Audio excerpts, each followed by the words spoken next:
Pakistan's defense minister has said that his country has run out of patience and now considers itself in an open war with neighboring Afghanistan. Two Muslim-majority countries, a shared border stretching over 2,600 kilometers, and a relationship that has gone from close allies to open enemies. So how did we get here? Well, to understand this, we need to go back to the mid-1990s and the birth of the Taliban. Afghanistan had just come out of a brutal civil war following the Soviet withdrawal. The country was in chaos, warlords fighting warlords, no functioning government. Out of that chaos emerged the Taliban, a movement born in the madrasas, the Islamic religious schools, mostly in southern Afghanistan and across the border in Pakistan. Pakistan became one of the only 3 countries in the world to formally recognize the first Taliban government. The logic was simple. A Taliban-controlled Afghanistan would be a friendly neighbor and a buffer against regional rivals, particularly India. Pakistan's powerful intelligence agency, the ISI, backed the Taliban with money, training, and political support. This was Pakistan securing its own backyard. Then came September 11th. The US invaded Afghanistan and toppled the Taliban.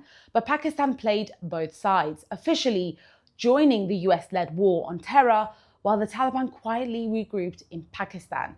When the US withdrew in 2021 and the Taliban swept back into power with help from Pakistan.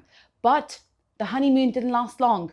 The Taliban's return to power emboldened a different and dangerous group, the TTP, or Tehreek-e-Taliban Pakistan, also known as the Pakistani Taliban. They share the same ideology as Afghanistan's Taliban, many of the same roots too, but they are a completely separate organization. And their target isn't Afghanistan, it's Pakistan itself. They want to bring down the Pakistani state. Islamabad accuses the Afghan Taliban of sheltering the TTP and allowing them to use Afghanistan's soil to launch attacks inside Pakistan. The Taliban denies this, but the attacks keep coming. Suicide bombings, targeted killings, assaults on security forces, rising sharply since 2023. Since October 2025, both countries have exchanged fire across the border. Then Pakistan escalated, launching airstrikes on Afghanistan.